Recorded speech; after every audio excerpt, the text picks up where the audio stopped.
नमस्कार। साँझ 6 बजे के मध्य समाचार में अपने के स्वागत है। हम वंदना। शुरू करें अभी तक के प्रमुख समाचार से।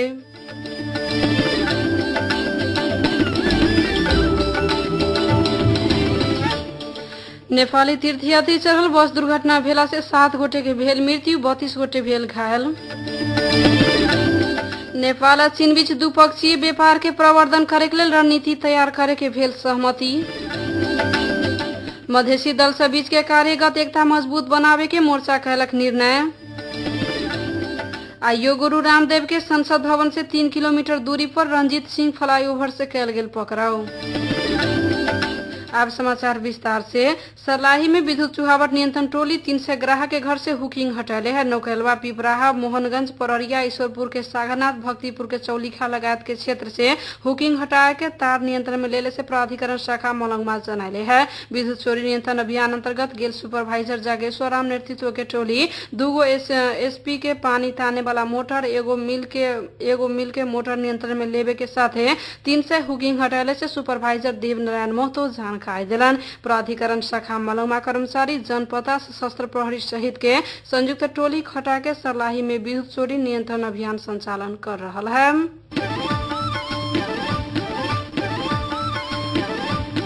राष्ट्रीय समस्या निकास के लिए जिला स्तरीय सर्वपक्षीय महाशाखा सद्भावना पार्टी जिला कार्य समिति सर्लाही के आयोजना में मलंगमा में संपन्न भेल है। जिला अध्यक्ष प्रमोद शाह के अध्यक्षता में भेल कार्यक्रम में विभिन्न पार्टी के प्रतिनिधि, बुद्धिजीवी, नागरिक समाज के प्रतिनिधि, अधिवक्ता, शिक्षक लगायत सर्वसाधारण के समेत सहभागिता रहल। कार्यक्रम में सद्भावना पार्टी के केंद्रीय सदस्य अरुण कुमार सिंह, राजा राम पासवान, अख्तर हुसैन, सलाहकार मुनेंद्र शाह, नेपाली कांग्रेस के जिला अध्यक्ष लक्ष्मण राय लगायत के सहभागिता रहल।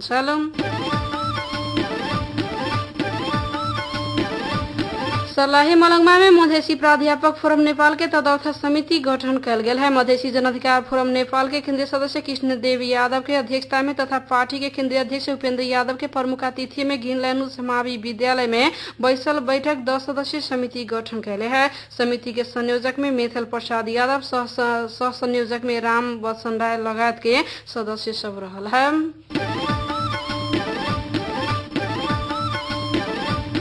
एकीकृत नेकपा माओवादी गठन कैले संपत्ति छानबीन उच्च स्तरीय आयोग में 65 को उजुरी प्राप्त भेल। साउन 11 गते से 3 बेर म्याद थप के लिखित, मौखिक तथा सार्वजनिक जगह में उजुरी पेटिका राख के समेत उजुरी संकलन कैला पर इतना उजुरी प्राप्त भेल से आयोग आय विज्ञप्ति निकाल के जानकारी दिले है।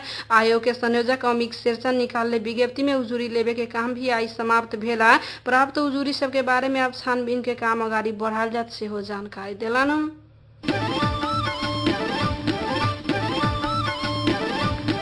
नेपाली तीर्थयात्री चढ़ल बस दुर्घटनाग्रस्त भेला से 7 गोटे की मृत्यु भेल है, 32 गोटे घायल समेत भेल है। तीर्थयात्री चढ़ल बस भारत बिहार के सीतामढ़ी नजदीक सुरसंड में दुर्घटनाग्रस्त भेल छल। दुर्घटना में पड़ के 2 महिला तथा 5 पुरुष के घटनास्थल में ही जान गेल है तो दुर्घटना में पड़ के 7 गोटे की मृत्यु भेल है तो 36 गोटे घायल भेल है। दुर्घटना में पड़ के मृत्यु होय वाला में 22 वर्षीय अरुण यादव, मनोज राय, प्रेमशिला देवी, बिल्टुन देवी, बसिंदर यादव, धर्मनाथ यादव, रामदयाल यादव रहल है। घायल में से 23 गोटे के उपचार भारत के सीतामढ़ी जिला अस्पताल में भी रहल है तो 13 गोटे के महोत्तरी के जलेश्वर जिला अस्पताल में उपचार भी रहल है। घायल सब सोमारी देवी, राधे श्याम राय, सुभाष राय, शिव शक्ति देवी, उमर देवी, फगुनी देवी लगायत सबके भारत में उपचार भी रहल है तो राजवती देवी, लक्ष्मेश्वर शाह, गौरी देवी राय, पारो देवी मंडल, परमिला देवी, सुमन कुमारी तथा राम कुमारी लगायत के घायल सबके उपचार जिला अस्पताल जलेश्वर महोत्तरी में भी रहल से प्रहरी उपरीक्षक सूरज केसी जानकारी दिलन। नेपाल आ चीन बीच द्विपक्षीय व्यापार के प्रवर्धन करे के लेल रणनीति तैयार करे के सहमति भेल है। काठमांडू में बैसल परराष्ट्र सचिव स्तरीय परामर्श संयंत्र के नवम बैठक में यह सहमति बनल है। बैठक में नेपाल आ चीन बीच के द्विपक्षीय व्यापार प्रवर्धन, सीमा क्षेत्र के भौतिक सुधार, लगानी वृद्धि, पर्यटन प्रवर्धन लगायत विविध पक्ष में छलफल भेल है। बैठक में नेपाल के तरफ से परराष्ट्र मंत्रालय के सचिव दुर्गा प्रसाद भट्टराई या चीन के तरफ से चीन के विदेश उपमंत्री फुइंग नेतृत्व कैले हलन। विदेश उपमंत्री इंग नेपाल के 4 दिने भ्रमण के सिलसिला में सन के दिन काठमांडू आयल छथि।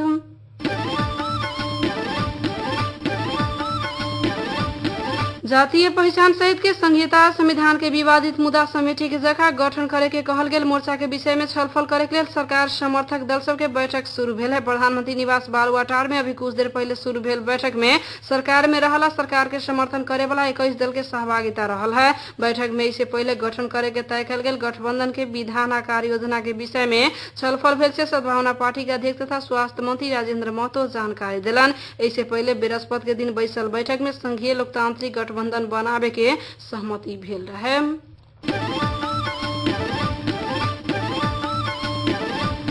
संयुक्त लोकतांत्रिक मधेसी मोर्चा एकीकृत नेकपा माओवादी के नेतृत्व में बने वाला गठबंधन के मजबूत बनावे के लिए एकजुट होए के निर्णय कैले है। तत्काल पार्टी एकता संभव न भेला के बाद कार्यगत एकता करके दल सब संग वार्ता करे के माओवादी नेतृत्व में बने वाला गठबंधन के समर्थन करे के निर्णय कैले है। फोरम लोकतांत्रिक के कार्यालय सानेपा में बैसल बैठक में मोर्चा बाहर रहल दल सब के समिति के विषय में छलफल भेल से सद्भावना पार्टी के अध्यक्ष राजेंद्र महतो जानकारी दिलन। लोकतांत्रिक गठबंधन के दस्तावेज में मोर्चा के घटक के उपस्थिति मजबूत देखावे के परत में से मधेसी दल एकमत भेल है। बैठक में राजनीतिक तथा संवैधानिक खालीपना समस्या समाधान के बारे में छलफल भेल। संविधान के विवाद समाधान करके संविधान तथा पुनर्स्थापना करे के परत से निष्कर्ष निकालल गेल से मंत्री महतो जानकारी दिलन।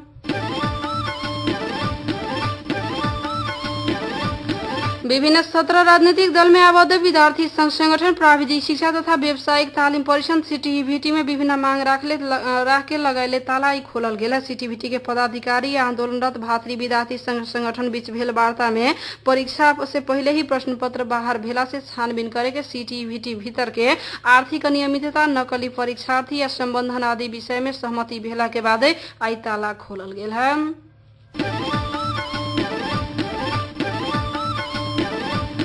अब सीमा पार के खबर। योग गुरु रामदेव के संसद भवन से 3 किलोमीटर दूरी पर रंजीत सिंह फ्लाईओवर से पकड़ाव कल गेल है। इससे पहले रामदेव अपना हजारों समर्थक के संसद भवन तरफ बढ़े के लिए निर्देशन दिले रहलन। बीतल बृहस्पति के दिन से रामदेव रामलीला मैदान में भ्रष्टाचार के अंत्य होए के आ विदेश में रखल गेल कालाधन फिरता लावे के परत से कहित अनशन बैसित रहलन। सरकार रामदेव के व्यवस्था कहला के बाद संसद भवन तरफ बढ़े के रणनीति बनैले से भारतीय संचार माध्यम उल्लेख कैले है। बृहस्पति के दिन बीजेपी अध्यक्ष नीतीश गोदकरा आई जनता दल यूनाइटेड के अध्यक्ष शरद यादव उनका समर्थन में अनशन स्थल में मंतव्य सेहो देले रहलन। उनकर प्रमुख सहयोगी आचार्य बालकृष्ण जाली कागजात के अभियोग में थुना में रहल छथि।